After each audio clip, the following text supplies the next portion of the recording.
Ah, come on, Lego. It's about points per game, and points per game, it's a different race. Well, that's not really what we care about right now. This is a good story for the NHL, and it's one that I think everybody is kind of cheering on in their heads, not because there's anything against McDavid and Draisaitl, besides, when two players like that are on the same team and they both start slumping at the same time, it really makes things interesting when you take a look at the total points race in the NHL.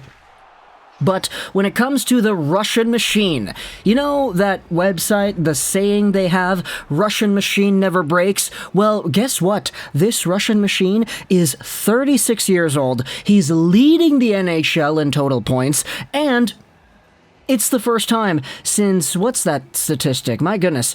It's the first time a player not named McDavid or Draisaitl has been the sole leader in NHL points since November 7th, 2019. That's before the pandemic, dude. That was David Pastrnak, who had 30 points in 15 games played on that date. Draisaitl, Marchand, McDavid all behind him in the points race. Eventually, Draisaitl and McDavid took over, and you can kind of see how everything went down after that. But Ovechkin has come out here with a 2-point game last night against the Chicago Blackhawks, and sure,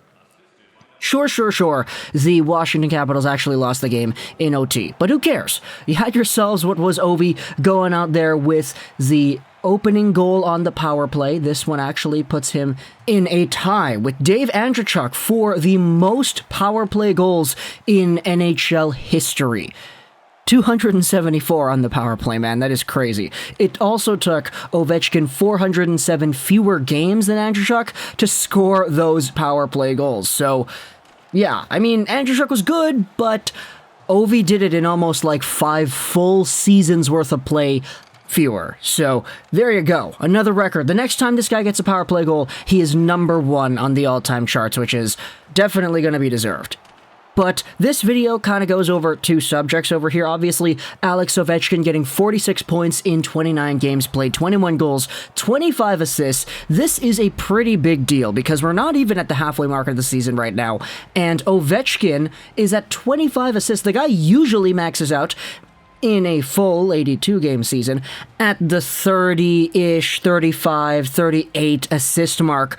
And that's kind of been the trend we have seen the past few years. Now, Ovechkin has had 50 assist seasons before, but the last time he had 50-plus assists on a season was in 2010-2011. So, Alex Ovechkin has really reignited that playmaking side to his game because he did get himself an assist on the Connor Sherry goal that eventually tied things and sent things to overtime with 3 seconds left in regulation. So, crazy stuff, man. Ovechkin on the corner just sends one right in front. A cheeky, short little pass to Connor Sherry, who just shoots it. It gets right through. And that's enough to overtake the NHL's lead in scoring. So, Ovechkin being out here, getting those assists, getting those goals. Let's do the math right here. Ovechkin has 21 goals in 29 games, so if you do the math, he is on pace for a 59-goal season. And he is also on pace for 71 assists. My goodness. Like, he is on pace for 130 points. And he has never reached that mark before. His career high, 112 points in 07-08, which, I mean, yeah, that's still crazy, right? Like, everybody knows how good McDavid and Draisaitl are, but Ovi being in this position is astronomically good, too.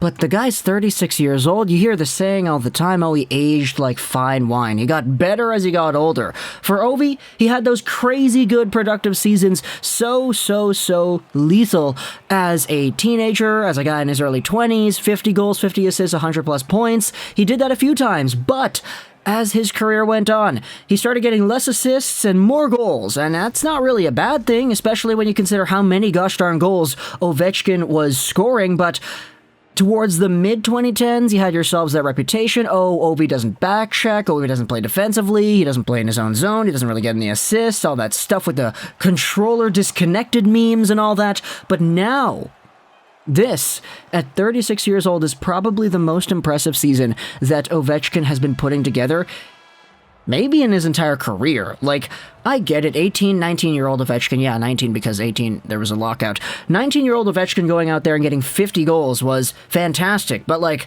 36-year-old Ovechkin reigniting his play-making touch after having it be significantly reduced in his game for the better part of over half a decade. Like, this guy's gonna win the Hart, isn't he?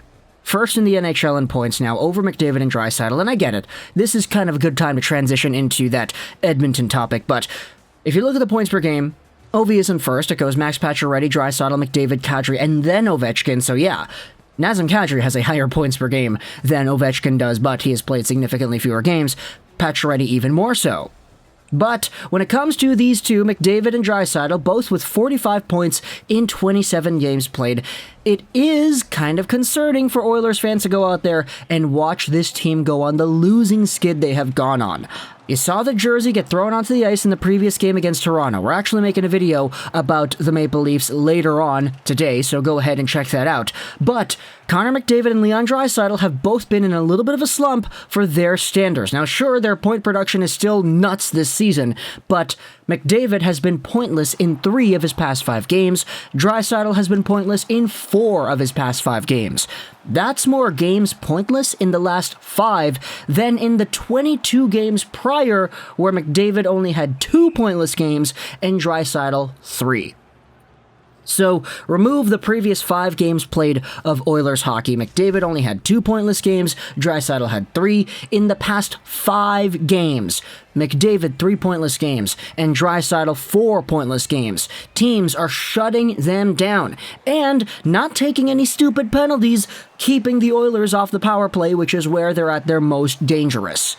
Take a look at the NHL and the even strength points list. Connor McDavid is 8th in the league when it comes to even strength points, with 24 points in 27 games played. Draisaitl, in the same amount of games, has 25 points, which is pretty good, but as you go up, you could sort of see the patterns start to emerge. Johnny Gaudreau has 25 even strength points, so he is also in this tie, not to mention Steven Stamkos is there as well. But second overall in the NHL is Kirill Kaprizov. He's got 26 even strength points. His total amount of points is 32, so only 6 of his points have come from the power play. Number 1 in the NHL in even strength points, though, is Alex Ovechkin with 35. He has himself 10 power play points, which pales in comparison to Connor McDavid's 21 and Leon Draisaitl's 19, and Ovi has a shorthanded point too. He dominates the league at even strength with the amount of even strength producing he has had. 35 even strength points in 29 games. He's over a point per game when only looking at his even strength points. Funny enough, he's actually second in the NHL in even strength goals. That honor belongs to Kyle Connor, and just closely behind Ovechkin you have Troy Terry, Ryan Hartman, and Austin Matthews. Ryan Hartman, by the way, this guy's been absolutely crazy for the Minnesota Wild. But either way, the Russian machine has not broken yet. It is far from breaking. He is still going strong, and he's arguably as better as he has ever been in the past, which is scary to think about since he's 36 gosh darn years old. He's overtaken the lead from Connor McDavid and Draisaitl, the first time in 2 years we have had anybody not named those two be the number 1 points guy above 10 games played. And it comes at the 30-game mark of the NHL season. This is the right time for everything to collide, dude. I'm not going to go out there and say that Ovechkin is going to win the Art Ross, because I do expect the McDavid-Draisaitl duo to actually pick things up again, but Ovechkin only has 1 Art Ross in his career, man. That was in 07-08. The guy in that season had himself a stat line of 112 points, 65 goals in 82 games played. He's on pace for 130 points this season, and 59 goals. So I'm cheering on Ovechkin to chase down Gretzky and break that goal record. I think everybody in the hockey world right now sort of is as well. All the 50-goal seasons, the guy's on pace for another 50-goal season this year. It's so crazy because he's got 2 lockouts to his name, a shortened season, or I guess 2 shortened seasons. One of them was a shortened season in totality. The other one was cut off from a pandemic, not to mention the Olympic breaks and all that stuff. Ovechkin is 15 behind Jaromir Jagr at the time of recording this video. He's 50 behind Gordie Howe. And he is 100-something away from Wayne Gretzky, so we're pulling for you, Ovi. Got a few more years left. Talk to me in the comments, what do you think about Ovechkin and the slump that the Oilers are on. I hope you enjoyed this video, and bye.